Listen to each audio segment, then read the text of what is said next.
The old cemetery on the edge of Pine Valley was peaceful in the afternoon light. Sunbeams filtered through ancient oak trees, casting dappled shadows across weathered headstones. Frank, the cemetery caretaker for over 30 years, knew every inch of these grounds. He knew which sections flooded after heavy rains, which family plots had been abandoned, and which graves still received regular visitors. That's why he noticed her right away.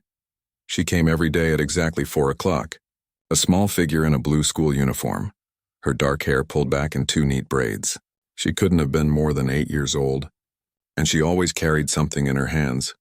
Wildflowers plucked from the roadside, a small drawing, or sometimes just a bright stone she must have found interesting. Frank watched her from a distance at first. In all his years tending to this place, he'd never seen a child so young visit alone, especially with such dedication. Day after day, rain or shine, she would walk the same path through the cemetery, past the newer sections where marble gleamed, to the older part where the headstones had begun to tilt with time. She always visited the same grave. On the 5th day, curiosity got the better of him. Frank waited until she had placed her offering. Today it was a bunch of yellow dandelions, before approaching slowly. He didn't want to frighten her. "Those are mighty pretty flowers," he said, keeping his voice gentle. The little girl looked up, startled for just a moment before her face relaxed. "Thank you," she replied politely. "They're his favorite color." Frank glanced at the headstone. Thomas Bell, 1975-2009. Dead 15 years, long before this child was even born. "You come here every day," Frank observed. It wasn't a question. The girl nodded, her solemn brown eyes meeting his without hesitation. There was something in those eyes that seemed far older than her years. "I'm Frank, I take care of the cemetery." He gestured vaguely to the grounds around them. "I'm Lily," she said. She looked back at the grave. "And this is Mr. Bell." Frank shifted his weight, unsure how to ask the obvious question. "Does your family know you're here, Lily?" She shrugged, a quick lift of small shoulders. "Mom thinks I go to the playground after school. It's not really a lie. I do go there first, but then I come here. And Mr. Bell here," Frank said carefully. "Is he related to you?" Lily shook her head. "No, he's a friend." Frank frowned slightly. "A friend? But—" "I have to go now," Lily interrupted, checking the pink watch on her wrist. "Mom expects me home by 5. I'll see you tomorrow, Mr. Frank." Before he could say anything else, she was walking away, her small backpack bouncing slightly with each step. Frank watched until she disappeared through the cemetery gates, then turned back to the grave. Thomas Bell. The name was vaguely familiar, but Frank couldn't place it. The headstone was simple granite, well-maintained but nothing fancy. No beloved husband or cherished father, just a name and dates. Frank knelt down and brushed away some grass clippings from the base. What connection could this man possibly have to a little girl who wasn't even born when he died? The next day was Friday, and Frank found himself looking at the clock as 4 o'clock approached. Sure enough, right on time, Lily appeared at the cemetery gates. Today she carried a folded piece of paper in her hand. Frank pretended to be busy raking leaves nearby as she made her way to Thomas Bell's grave. She sat cross-legged in front of the headstone and carefully unfolded the paper. From his position, Frank could see it was a drawing done in bright crayon colors. "I made this in art class today," he heard her say to the silent stone. "It's our house, see? That's my window up there with the flower box." She pointed to different parts of the drawing as if the deceased could see it. "And that's the big tree in our yard. And there's my cat, Pepper." Frank's heart squeezed. There was something both sweet and deeply sad about the scene. He'd seen all kinds of grief in this place. Loud, quiet, angry, resigned. But there was something different about Lily's behavior. It wasn't quite grief. It was something else. When she finished describing her drawing, Lily carefully placed it against the base of the headstone, weighing it down with a small rock so it wouldn't blow away. Then she sat quietly for a few minutes, occasionally making small talk about her day at school or things she had seen on her walk. As she was preparing to leave, Frank approached again. "That's a mighty fine drawing," he said. Lily smiled, a quick flash of small teeth. "Thank you." "I like drawing houses." "I noticed you come here every day after school," Frank said, trying to sound casual. "That's unusual for someone your age." Lily looked down, scuffing the toe of her sneaker against the grass. "My mom says I'm an unusual kid. Does she know you come here?" Lily shook her head. She wouldn't understand. Frank considered this. He didn't want to frighten the child, but he was concerned. You know, Lily, your mom might be worried if she knew you were coming to the cemetery alone. I'm not alone, Lily said simply. Mr. Bell is here. Frank felt a chill that had nothing to do with the afternoon breeze. Lily, honey, Mr. Bell passed away a long time ago. I know that, she said, looking at him as if he were the child. I'm not a baby. Then why do you visit him? Lily sighed, a surprisingly adult sound from such a small person. It's complicated. Frank had to bite back a smile at her serious tone. I've got time, but Lily shook her head. I have to go home now. Maybe I'll tell you another day. As she walked away, Frank made a decision. On Monday, he would follow her, just to make sure she got home safely. It wasn't right for a child so young to be wandering alone. The weekend passed slowly. Frank found himself thinking about Lily and her mysterious visits. On Saturday, he checked the records kept in the small cemetery office. Thomas Bell, age 34, buried 15 years ago. The record showed the burial had been paid for by the county fire department. That sparked a memory, and Frank vaguely recalled a news story about a firefighter who had died. But he couldn't remember the details. Monday afternoon, Frank positioned himself near the cemetery entrance just before 4. When Lily arrived, today carrying a small bunch of wildflowers, he pretended to be busy with the trash cans near the gate. She gave him a small wave but seemed preoccupied. Her visit was shorter than usual. She placed the flowers, spoke briefly to the headstone in a voice too low for Frank to hear, then got up to leave. As she walked toward the gate, Frank noticed she was wiping her eyes. Everything okay, Lily? He asked gently. She nodded but didn't meet his eyes. Just a bad day at school. Want to talk about it? She shook her head. I already told Mr. Bell. Frank watched her leave, then quietly followed at a distance. She walked through the small downtown area, past the elementary school, and into a residential neighborhood of modest homes. Frank stayed far enough back that she wouldn't notice him, but close enough to keep her in sight. Lily stopped at a small blue house with white trim and a neatly kept yard. Frank watched from the corner as she climbed the porch steps and went inside. At least now he knew where she lived. The next day, word about Lily's cemetery visits began to spread through Pine Valley.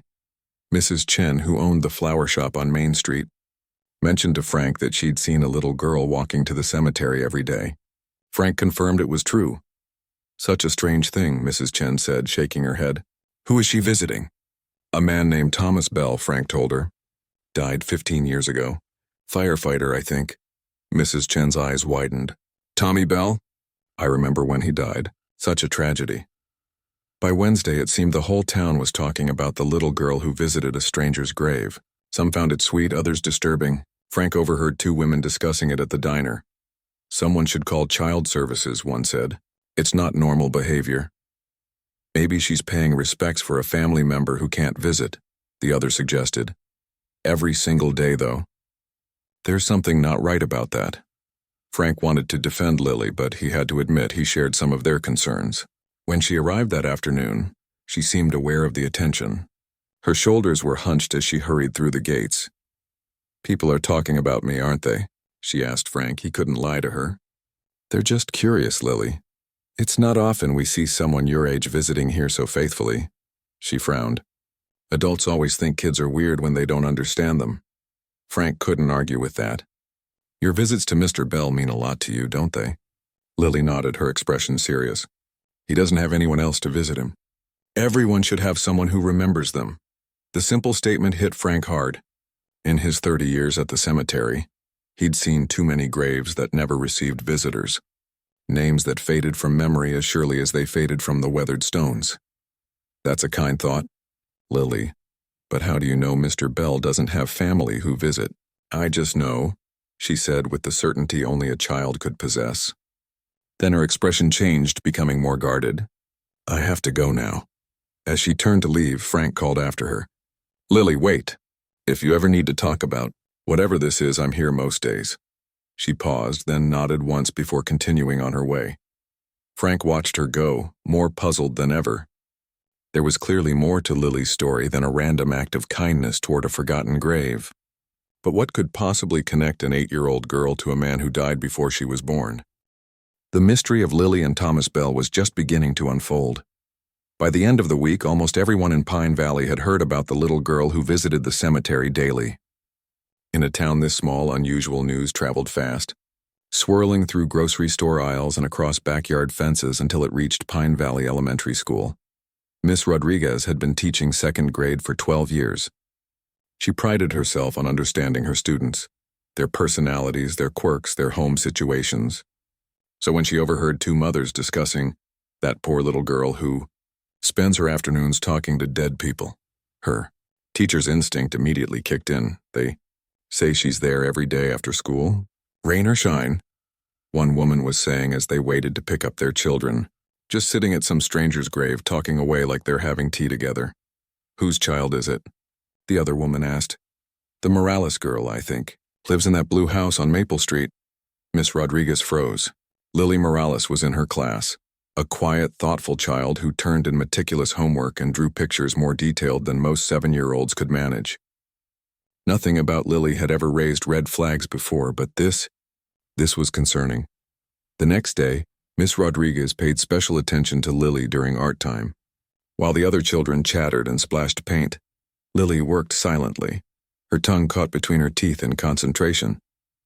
She was drawing a picture of what looked like a person in a uniform standing next to a red truck. That's very good, Lily, Miss Rodriguez said, kneeling beside her. Who is that? Lily didn't look up. My friend. Your friend is a firefighter? Lily nodded, carefully adding yellow details to the uniform. Does your friend have a name? Lily hesitated for just a moment. Mr. Bell.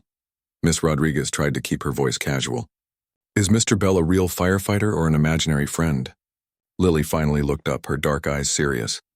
He's real. But he's in heaven now. A chill ran down Miss Rodriguez's spine. So the rumors were true. I see, she said gently. And do you talk to Mr. Bell sometimes? Lily nodded. Every day after school. He gets lonely. Miss Rodriguez patted Lily's shoulder and moved on to the next student, but her mind was racing. This wasn't normal behavior for a child Lily's age. She needed to talk to Lily's mother. That afternoon, she called the number listed in Lily's school records. Mrs. Morales? This is Miss Rodriguez, Lily's teacher. I was hoping we could talk about something Lily mentioned in class today. There was a pause on the other end of the line. Is everything okay? Her grades, her schoolwork is excellent as always, Miss Rodriguez assured her. But I'm a bit concerned about Lily's after-school activities. After school? She goes to the playground for a while and then comes straight home, Mrs. Morales said. She's always home by 5. Miss Rodriguez took a deep breath. Mrs. Morales, are you aware that Lily has been visiting the cemetery every day? The silence that followed told her everything. The cemetery? Mrs. Morales' voice had risen an octave. What are you talking about? Several people have seen her there. She mentioned today that she talks to someone named Mr. Bell, a firefighter who passed away. This must be some mistake, Mrs. Morales said firmly. Lily doesn't know any firefighters living or dead, and she certainly doesn't go to the cemetery. I would know if my daughter was... She stopped abruptly. I need to go. The line went dead. Meanwhile, across town, Frank was tidying up the cemetery office when he saw a car pull up to the gates. A woman got out, mid-30s, her dark hair pulled back in a ponytail, wearing scrubs with a hospital logo. She looked around frantically before spotting Frank. Excuse me, she called, hurrying over. I'm looking for my daughter. Have you seen a little girl here? 7 years old, 2 braids, probably carrying a backpack? This had to be Lily's mother. Frank checked his watch, 3:45. She usually comes around 4, he said. Like clockwork, the woman's face paled. So it's true. She really does come here. Frank nodded. Every day for about 3 weeks now, as far as I know. She visits the same grave. A Thomas Bell. Thomas Bell, the woman repeated, shaking her head. I don't know anyone by that name. If you'd like to wait, she should be here soon, Frank suggested. You can talk to her then. The woman, Mrs. Morales, Frank assumed, checked her phone. I had to leave work early to come here. Her teacher called. She trailed off, looking around the peaceful cemetery. Why would Lily come here? She's always been a little different, more serious than other kids her age, but this... Frank shrugged. She seems to think this Bell fellow needs someone to remember him. Says she's his friend. Mrs. Morales frowned. Friend, that's impossible. This man died before she was born, didn't he? 15 years ago. Frank confirmed. They both fell silent as the cemetery gates creaked open. Lily appeared today carrying a small pine cone in her hand. She froze when she saw her mother. Lily Maria Morales, her mother said, her voice tight with worry and anger. What on earth are you doing here? Lily's eyes darted between her mother and Frank, looking betrayed. You told on me, she accused Frank. Frank shook his head. Your teacher called your mom, Lily. People were worried about you. Lily's lower lip trembled. I'm not doing anything wrong. Her mother knelt down to her level. Sweetie, you've been lying to me about where you go after school. You've been coming to a cemetery alone, to visit someone we don't even know. Can you see why that would worry me? Lily clutched the pine cone tighter. But I do know him. How, Lily? How could you possibly know a man who died before you were born? Lily's eyes filled with tears. I just do. Mrs. Morales looked at Frank helplessly, then back at her daughter. Show me, she said finally. Show me this grave you've been visiting. Lily hesitated, then nodded. She led the way through the cemetery, her steps sure and familiar on the winding path. Frank followed at a respectful distance. When they reached Thomas Bell's grave, Mrs. Morales stared at the headstone, her brow furrowed. Thomas Bell, 1975-2009, she read aloud. Lily, I've never heard this name before. We don't know any Bell family. He was a firefighter, Lily said quietly. He saved 3 people from a burning building, but the roof fell on him. Mrs. Morales exchanged a glance with Frank. How do you know that? Lily just shrugged, placing her pine cone carefully at the base of the headstone. This has to stop, Lily, her mother said firmly. It's not appropriate for you to be wandering around a cemetery alone. It's not safe, and it's not normal behavior. But he needs someone to visit him, Lily protested, her voice rising. Everyone needs someone to remember them. That's not your responsibility, Mrs. Morales said. You're 7 years old. You should be playing with friends your own age, not talking to gravestones. Lily's face crumpled. You don't understand, then help me understand, sweetheart. Why this man? Why Thomas Bell?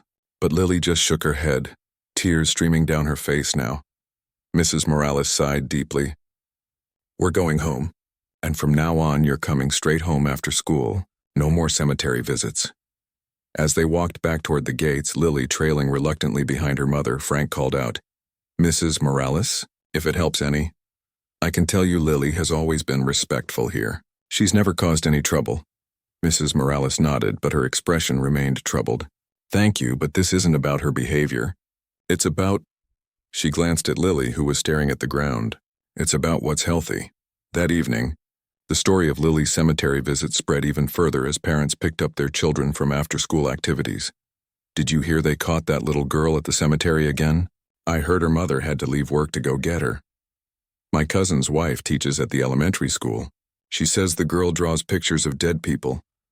Should someone call someone? Like authorities or something? Poor woman, raising that strange child all alone. No wonder the girl's looking for attention. The rumors multiplied and transformed, as rumors do in small towns. By nightfall, some versions claimed Lily had been found digging in the dirt by the grave, or that she'd been stealing flowers from other graves, or that she'd told her teacher the dead man spoke back to her. None of these were true, but truth rarely travels as quickly as fiction. At the Blue House on Maple Street, Lily sat on her bed, arms wrapped around her knees, refusing to speak. Her mother sat beside her, exhaustion evident in the slump of her shoulders. I'm not angry, Lily, she said softly. I'm worried. This isn't like you, keeping secrets, telling lies. Lily remained silent. If something's bothering you, you can talk to me.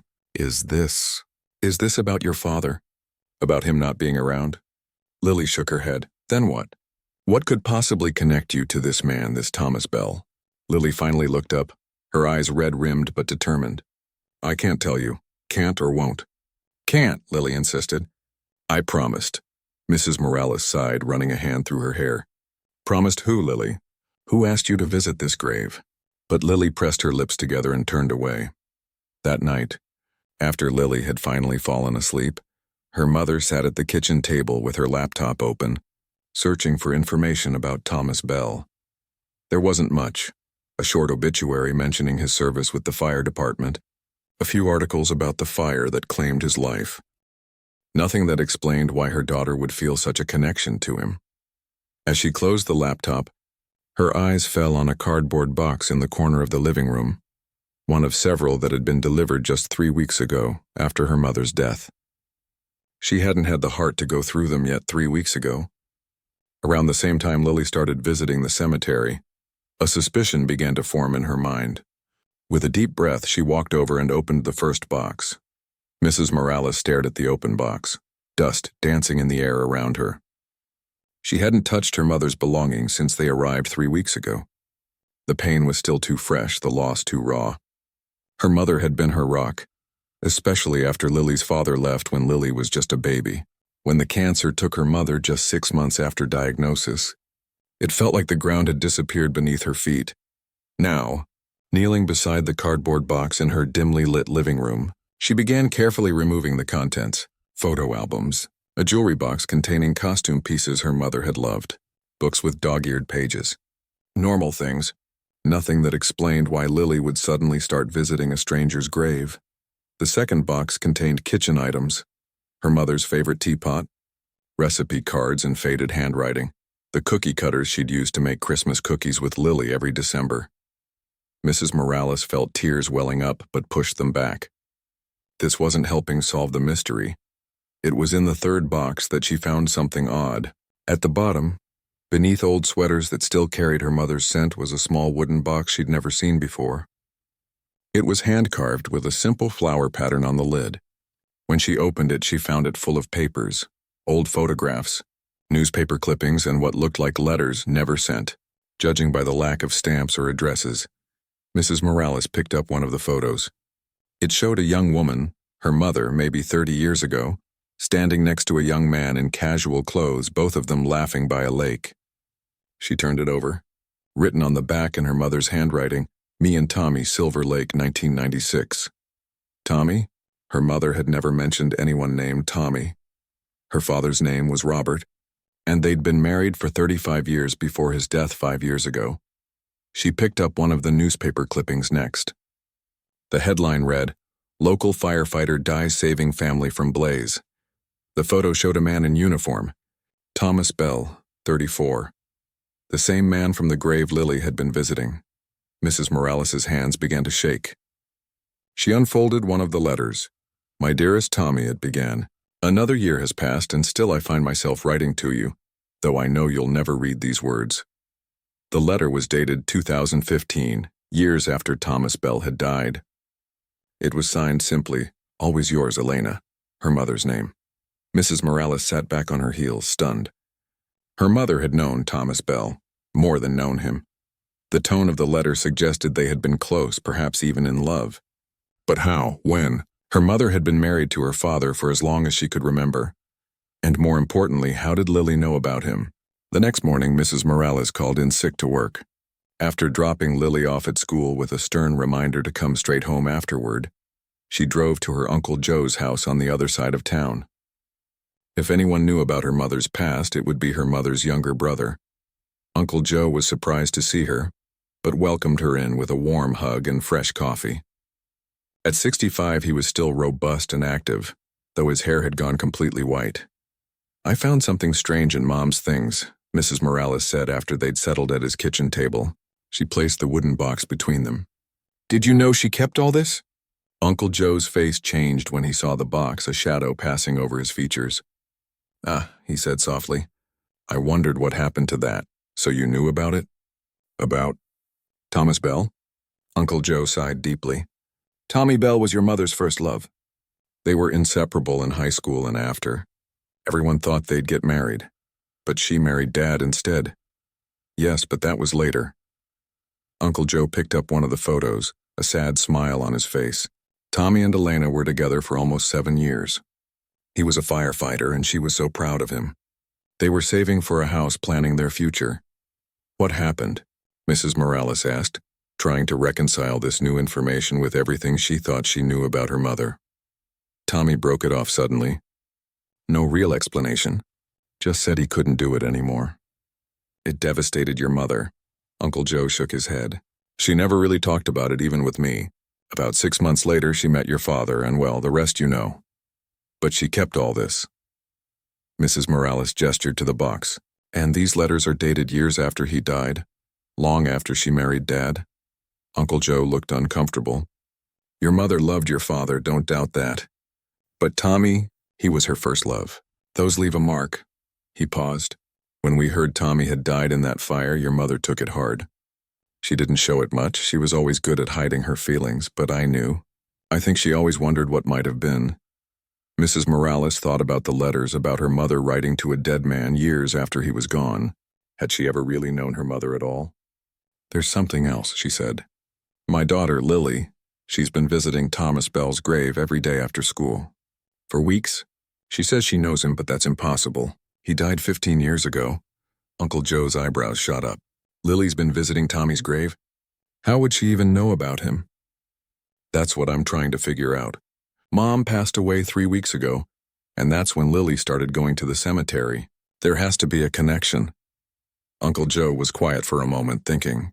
"Your mother spent a lot of time with Lily while you were working, right?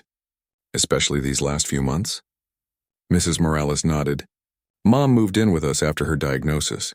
She and Lily became even closer than they already were. They would spend hours together while I was at the hospital. Maybe. She told Lily about Tommy. Elena was facing the end of her life. Sometimes that makes people want to share parts of themselves they've kept hidden." It made sense, but it still didn't explain the intensity of Lily's connection to a man she'd never met. A man who was just a story told by her grandmother. "I need to talk to Lily," Mrs. Morales said. "Really talk to her." That afternoon, when Lily came home from school, straight home as instructed, Mrs. Morales was waiting. She'd laid out some of the photos and newspaper clippings on the kitchen table. "Lily," she said gently, "I need to ask you something important, and I need you to tell me the truth. How do you know about Thomas Bell?" Lily's eyes widened when she saw the items on the table. "Where did you get those?" "They were in Grandma's things." "Lily, did Grandma tell you about Mr. Bell?" Lily hesitated, then nodded slowly. "What did she tell you?" "That he was her special friend a long time ago. That he was brave and saved people from fires." Lily's voice was barely above a whisper. "She said he went to heaven before I was born." "And did she ask you to visit his grave?" Lily shook her head. "Not exactly." "What do you mean, not exactly?" Lily fidgeted with the hem of her shirt. "Grandma said no one visited Mr. Bell anymore. That he was all alone. She said it made her sad to think about." Tears welled up in Lily's eyes. "After Grandma went to heaven, I thought maybe I could visit him for her, so he wouldn't be alone." Mrs. Morales felt her heart break a little. "Oh, Lily. Grandma said they were going to get married and live in a house with a big yard and have kids. But then something happened and they didn't." Lily looked up, her face earnest. "She said he was the kindest person she ever knew. That he had the biggest heart."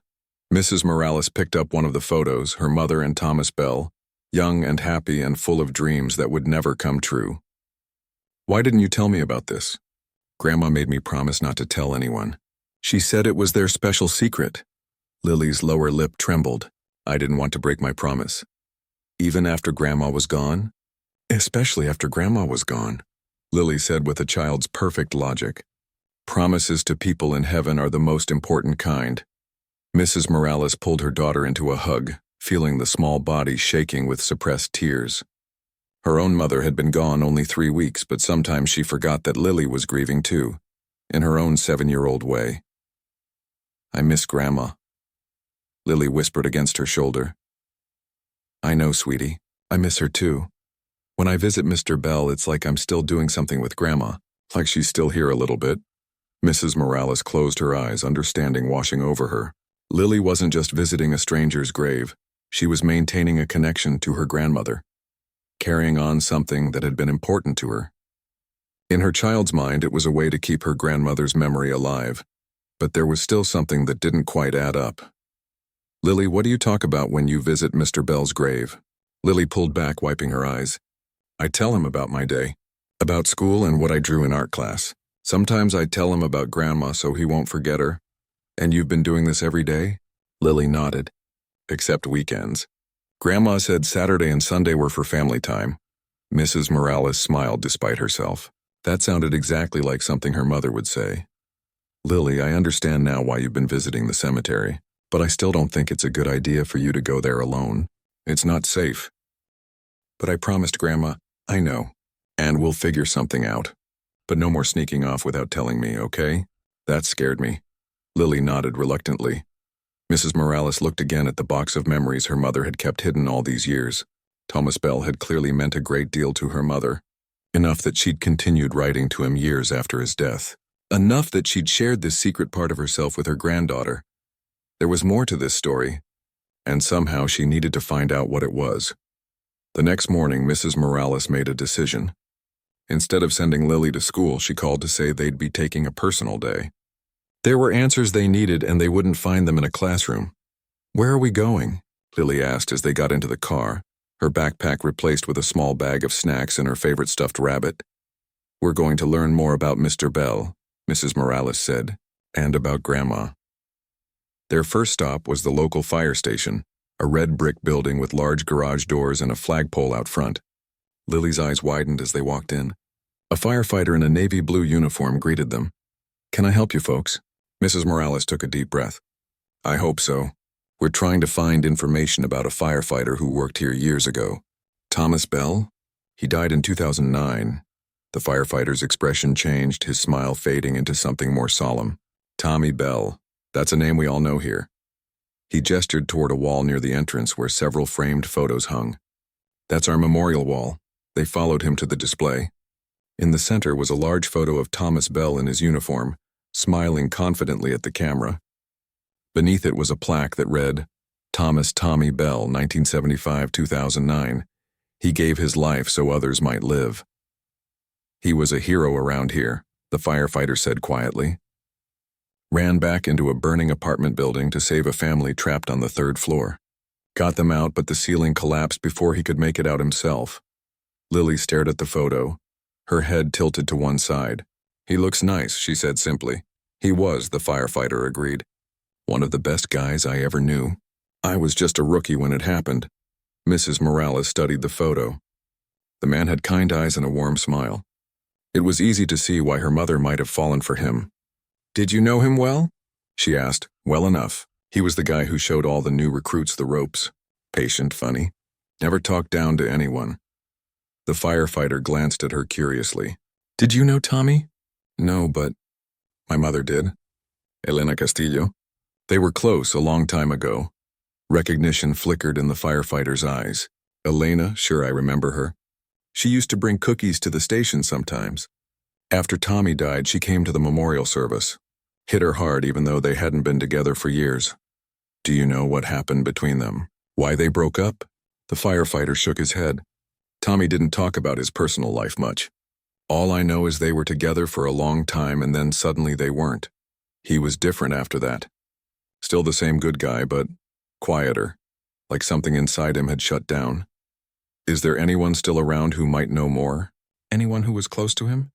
The firefighter thought for a moment. "Chief Donovan might know something. He was Tommy's best friend. Retired now, but still lives in town." He wrote down an address on a slip of paper. "He lives out by the lake. Don't know if he'll talk to you, though. He took Tommy's death pretty hard." Mrs. Morales thanked him, and they headed back to the car. "Why did they break up?" Lily asked as they drove toward the lake. "Grandma and Mr. Bell?" "I don't know, sweetie. That's what we're trying to find out. Grandma said they were in love. Really, really in love." Lily looked out the window at the passing houses. She said sometimes love isn't enough, though. That sometimes life gets in the way. Mrs. Morales glanced at her daughter, surprised. "Grandma told you all that?" Lily nodded. "When she was really sick at the end, she talked a lot about Mr. Bell. She showed me his picture. She kept it in her special box. The same box Mrs. Morales had found last night. Did she tell you anything else?" "She said she wrote him letters even though he was in heaven and couldn't read them. She said sometimes it helped to pretend he could hear her." Lily fidgeted with her stuffed rabbit's ears. "That's why I talked to him at his grave. I pretend he can hear me too." Mrs. Morales felt a lump in her throat. All these years her mother had carried this love, this loss, this regret, and she'd never known. Chief Donovan's house was a small cabin set back from the road, with a large deck overlooking the lake.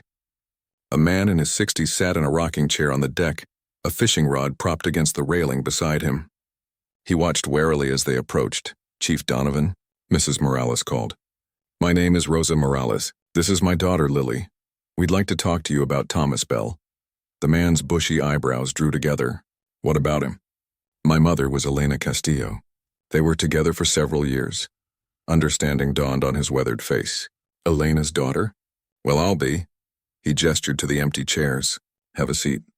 Been a long time since I heard that name. They settled on the deck, the lake sparkling in the morning sun behind them.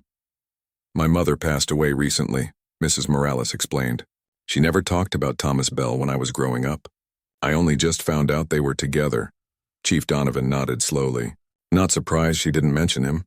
Wasn't an easy ending. That's what we're trying to understand. What happened between them? The old firefighter was quiet for a long moment, looking out at the water. Tommy loved your mother something fierce, he finally said. Never saw him as happy as when he was with Elena. They had plans, marriage, kids, the whole package. But they broke up. Yeah. Chief Donovan sighed heavily. It was the cancer that did it. Mrs. Morales stared at him. Cancer? My mother just died of cancer, but that was recent. She was healthy back then. Not her cancer, Tommy's. The words hit like a physical blow.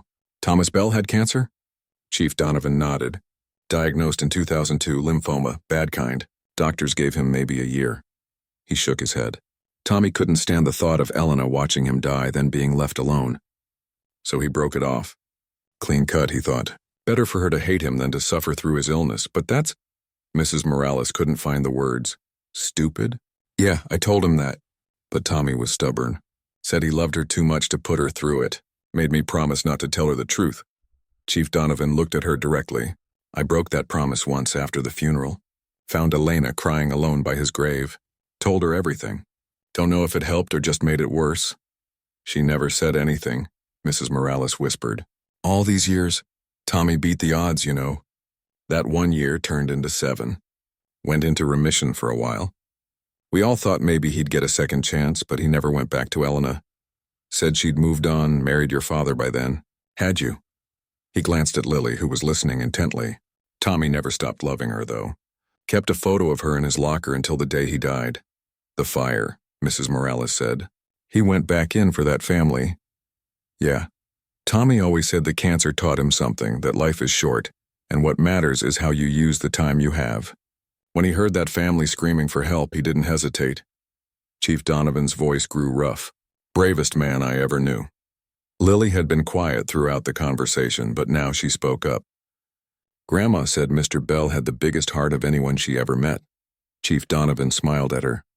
That he did, little one. She said he saved her once, Lily continued.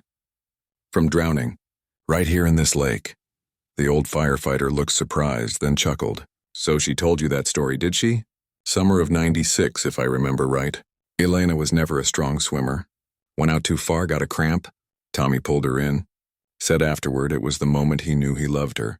Seeing her safe on the shore, Mrs. Morales thought of the photo she'd found. Her mother and Thomas Bell by the lake in 1996. The beginning of their love story. As they prepared to leave, Chief Donovan disappeared into the cabin and returned with a small box. Tommy's personal effects, he said, handing it to Mrs. Morales. Department gave them to me after he died. Never knew what to do with them. Think maybe they belong with your family now. Back in the car, Mrs. Morales sat for a long moment, hands on the steering wheel, not starting the engine. Her mind was reeling with everything she'd learned. Thomas Bell had loved her mother enough to leave her, thinking it would spare her pain, and her mother had loved him enough to keep that love alive for years, even after marrying someone else, even after his death. Mom? Lily's voice broke through her thoughts. Are you okay? Mrs. Morales looked at her daughter, this sensitive, perceptive child who had somehow understood the weight of her grandmother's secret love. I'm just thinking about Grandma, she said, about how much she must have hurt all these years. Grandma wasn't sad all the time, Lily said with the simple wisdom of children. She was happy a lot. She loved us. She just missed Mr. Bell, too. Hearts are complicated that way, Mrs. Morales agreed. They can hold a lot of different feelings at once. They drove in silence for a while, both lost in their thoughts. Finally, Mrs. Morales made a decision. Lily, would you like to visit Mr. Bell's grave today? Together? Lily's face brightened. Really? You'll come too? Yes, I think it's time I paid my respects. She paused. And afterward, maybe we can look through this box Chief Donovan gave us. See what else we can learn about Thomas Bell. And about Grandma, Lily added.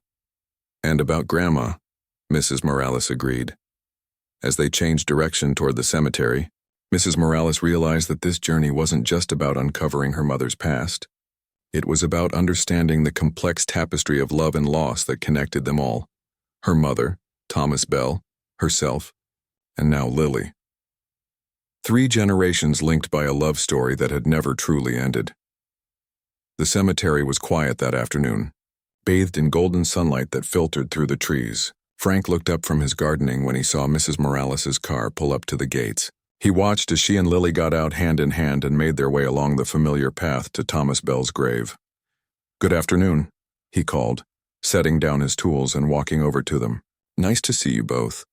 Mrs. Morales smiled, though her eyes were tired. "Hello, Frank. We've learned a lot since yesterday."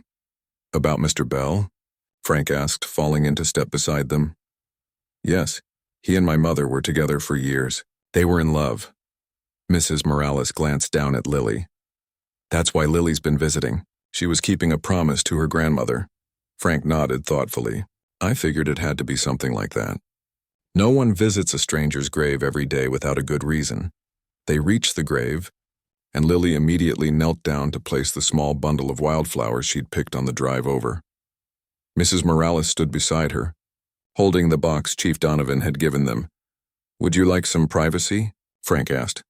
"Actually," Mrs. Morales said, "would you mind staying? You've been watching over Lily all these weeks. You're part of this story now." Frank nodded and stepped back a respectful distance as Mrs. Morales knelt beside her daughter. "Hello, Mr. Bell," Lily said to the headstone, her voice clear in the quiet cemetery. "I brought my mom today. She knows about you and Grandma now." Mrs. Morales felt a lump form in her throat. She placed her hand on the cool granite of the headstone. "Hello, Thomas. I'm Elena's daughter, Rosa. I wish we could have met." For a few minutes they sat in silence. Then Mrs. Morales opened the box from Chief Donovan. Inside were various personal items: a watch, a wallet, a set of keys, some photographs. At the bottom was a small velvet ring box. With trembling fingers, Mrs. Morales opened it. Inside was a simple diamond ring, not large or flashy, but beautiful in its elegance. There was a small note tucked beside it. She unfolded it carefully. For Elena, it read in a strong, slanted handwriting. "When the time is right." "What is it, Mom?" Lily asked, peering into the box. "It's an engagement ring," Mrs. Morales whispered. "He was going to propose to Grandma." "Before he got sick?" "I think maybe after. Maybe he was waiting, hoping he'd get better." Mrs. Morales turned the ring over in her palm, thinking about what might have been. If Thomas Bell had lived, if he had reconciled with her mother, how different would all their lives have been? "We should show this to Grandma," Lily said. Then her face fell as she remembered. "Oh, we can't." Mrs. Morales put her arm around her daughter's shoulders. "No, but I think Grandma would be happy knowing we found it, that we know how much Mr. Bell loved her." They continued looking through the box. There were more photos of Thomas and Elena together, at parties, on hikes, ordinary moments of a life shared. In every picture they were smiling, clearly happy in each other's company. They looked good together, Frank observed from where he stood. They did. Mrs. Morales agreed. At the bottom of the box she found a journal. Opening it, she saw it was filled with Thomas Bell's thoughts and reflections during his illness. She closed it quickly. That was too private to read here in the open. Lily had been unusually quiet looking at the photographs. "Mom," she said finally, "do you think Grandma and Mr. Bell are together now? In heaven?" It was a child's question, but it cut straight to the heart. Mrs. Morales thought about her mother and this man who had loved her enough to let her go, about the years they'd spent apart, about the letters her mother had continued to write long after he was gone. "I hope so." "Lily, I really hope so." As the sun began to set, Casting long shadows across the cemetery, Mrs. Morales made a decision. She took the ring from its box and placed it at the base of the headstone, nestling it among the wildflowers Lily had brought. "It belongs with him," she explained, when Lily looked at her questioningly. "They never got their chance in life. But the ring was always meant for Grandma." They stayed a while longer, Mrs. Morales telling Lily stories about her own childhood, about growing up with Elena as a mother, her kindness, her strength, the way she always seemed to be carrying a gentle sadness that her daughter had never understood until now. When they finally stood to leave, the first stars were appearing in the darkening sky. "Will we come back?" Lily asked. "Yes," Mrs. Morales said. "Not every day, but regularly. We'll take care of his grave together." Frank walked them back to their car. "You know," he said thoughtfully, "in all my years working here, I've learned something. These graves, these stones, they're not really for the dead. They're for the living. Places where we can come and remember and feel close to those we've lost, or those we never got to meet," Mrs. Morales added, thinking of Thomas Bell, this man who might have been her stepfather in another life. That night, after Lily had gone to bed, Mrs. Morales sat alone in her living room with Thomas Bell's journal open in her lap. She'd been reading it for hours, tears streaming down her face at times as she absorbed his words, his fear upon diagnosis, his agonizing decision to leave Elena, his regret in the years that followed. One entry, dated just a month before his death, stood out. "Saw Elena from a distance today. She was with her daughter at the grocery store. The girl looks like her. Same dark eyes, same way of tilting her head when she's thinking." Elena looked happy, laughing at something the girl said. "I wanted to go to her, to tell her everything, to see if there was any chance. But what right do I have? She's built a life without me as I wanted her to. The cancer's in remission, but the doctors say it could come back any time. Better to let her be happy than to disrupt her life again." Mrs. Morales closed the journal, holding it against her chest. He had seen her as a child, this man who had loved her mother so deeply.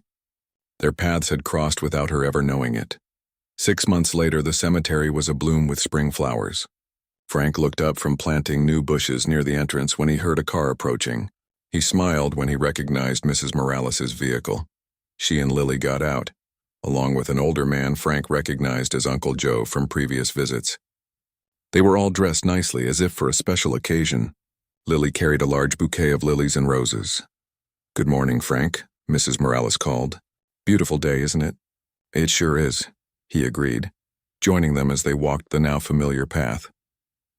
When they reached Thomas Bell's grave, Frank noticed something different. A new headstone had been placed beside the original one. This one read, "Elena Castillo Reynolds, 1975-2024. Beloved mother, grandmother, and forever love." "We decided it was right," Mrs. Morales explained, seeing his surprise. "They should be together, at least in this way."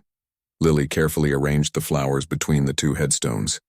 "Grandma and Mr. Bell," she said with satisfaction. "Together again." Uncle Joe wiped a tear from his eye. "Elena would have liked this. She never stopped loving him, you know. Even when she was happy with your father, there was always a part of her heart that belonged to Tommy." They stood together in the warm spring sunshine. 4 people united by a love story that had spanned decades, transcended separation, and now, perhaps, even death itself. "I used to think it was sad," Lily said, breaking the silence. "Grandma and Mr. Bell not being together.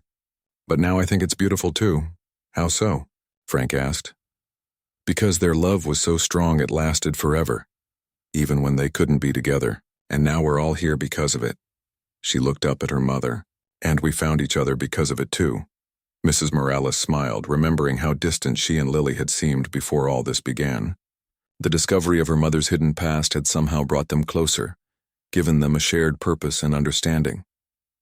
"You're right," she said, putting her arm around her daughter's shoulders. "Love doesn't always look the way we expect it to. Sometimes it's complicated and messy. Sometimes it hurts, but that doesn't make it any less real or important." As they prepared to leave, Mrs. Morales placed a small object between the two headstones, the engagement ring they had found in Thomas's belongings. She had brought it back, feeling it belonged here with both of them. "Do you think they know?" Lily asked as they walked back toward the car. "Grandma and Mr. Bell, do you think they know we found out their story? That we put them together?" Mrs. Morales looked back at the two headstones standing side by side in the dappled sunlight. "Yes," she said. "I think they know." Frank watched them drive away, then walked back to the double grave. In his 30 years tending the cemetery, he'd seen countless mourners, countless stories of love and loss. But this one, a love interrupted by illness, carried in secret for decades, discovered by a child's innocent devotion,